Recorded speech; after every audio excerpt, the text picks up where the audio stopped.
প্রকাশ নবম পে স্কেলে চূড়ান্ত তারিখ ঘোষণা ৫ ডিসেম্বর কর্মচারীদের সর্বনিম্ন ৩০,০০০ টাকা কর্মকর্তাদের সর্বোচ্চ ১,৩৫,০০০ টাকার নির্ধারণ।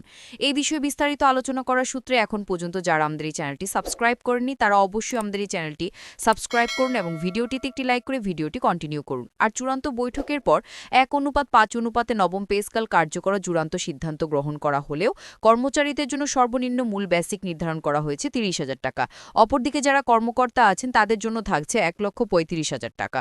কর্মচারী ফোরামের সদস্যদের কঠোর হুঁশিয়ারির ফলে ১:৫ অনুপাতে নবম পে স্কেল কার্যকর এই সিদ্ধান্ত অত্যন্ত যৌক্তিক বলে মন্তব্য করেন পে কমিশন। কেননা অন্তর্বর্তীকালীন সরকার আগে থেকে কর্মচারীদের বেতন দ্বিগুণ হারে বৃদ্ধি করার সিদ্ধান্ত নিয়েছিলেন। যেহেতু গত দুইবারের পে স্কেল বন্ধ ছিল সেক্ষেত্রে বেতন সর্বনিম্ন ৩ গুণ হারে বৃদ্ধির এই সিদ্ধান্তের যৌক্তিকতা তুলে ধরা হয়। অর্থ উপদেষ্টা ড সালাউদ্দিন আহমেদ স্পষ্ট ভাষায় বলেন, আমরা সরকারি চাকরিজীবীদের জন্য এবার নবম পে স্কেল এমনভাবে কার্যকর করেছি যেখানে ২০১৫ সালে অষ্টম বেতন স্কেলে বৈষম্য চিরতরে মুক্তি পাবে। অন্তর্বর্তীকালীন সরকার আমাদেরকে নবম পে স্কেল বাস্তবায়নের জন্য যথেষ্ট পরিমাণ চাপ দিয়েছিলেন, যার ফলে আমরা কঠোরতম অবস্থানে এই সিদ্ধান্ত গ্রহণ করি যাতে সরকারি চাকরিজীবীদের আর্থিক সমস্যা নতুনভাবে সৃষ্টি না হয়। ভিডিওটি এই মুহূর্ত পর্যন্ত এখন পর্যন্ত যারা আমাদের চ্যানেলটি সাবস্ক্রাইব করেনি তারা অবশ্যই আমাদের চ্যানেলটি সাবস্ক্রাইব করে পাশে থাকা বেল আইকনটি অল করে দিন। আজকের বৈঠকে সচিবালয় কর্মকর্তারা উপস্থিত থাকার ফলে নবম পে স্কেলে আলোচনায় ফলপ্রসূ হয়। পে কমিশন সহ অর্থ মন্ত্রণালয়ের দারুণ এই সিদ্ধান্ত সরকারি চাকরিজীবীদের নবম পে স্কেলকে বাস্তবায়নে যথেষ্ট ইতিবাচক ইঙ্গিত দিয়েছে।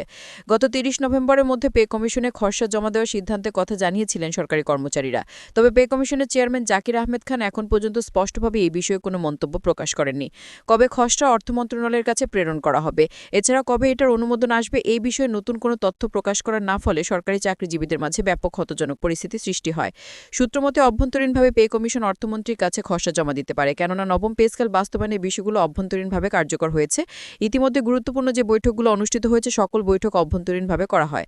যেহেতু নবম পে স্কেল নিয়ে সরকারি কর্মকর্তা কর্মচারীদের দীর্ঘদিন থেকে উদ্বিগ্ন, সেক্ষেত্রে পরিস্থিতি স্বাভাবিক রাখতে কর্মকর্তা কর্মচারীদের নবম পে স্কেলকে সঠিকভাবে বাস্তবায়ন করার লক্ষ্যে পে কমিশন যথেষ্ট চেষ্টা চালিয়ে যাচ্ছেন। সরকারি কর্মকর্তা কর্মচারীদের মাঝে এই বিষয়টি নিয়ে ব্যাপক আলোচনা চলছে। তবে সংশ্লিষ্ট মহলে পরবর্তী সিদ্ধান্তে অপেক্ষায় আছেন সরকারি কর্মচারীরা।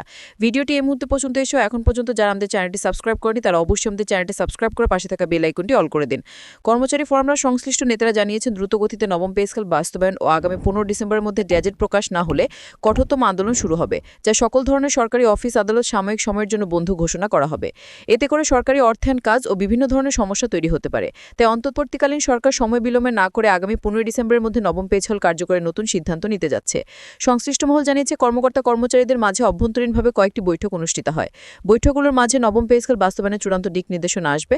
আগামী ডিসেম্বরের প্রথম সপ্তাহে আরও বেশ কয়েকটি বৈঠক অনুষ্ঠিত হবে সচিবদের সঙ্গে।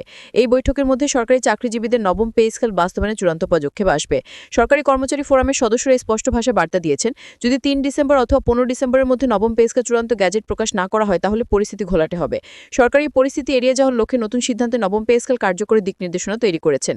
আশা করা যাচ্ছে খুব দ্রুত সময়ের মধ্যে নবম পে স্কেল কার্যকরে একটি গ্যাজেট প্রধান উপদেষ্টা কার্যালয়ে জমা পড়বে। তো আজকের এই ভিডিওটি এ পর্যন্ত। আশা করি ভিডিওটি থেকে অনেক উপকার পেয়েছেন। যদি উপকার পেয়ে থাকেন তাহলে অবশ্যই আমাদের চ্যানেলটি সাবস্ক্রাইব করে পাশে থাকা বেল আইকনটি অল করে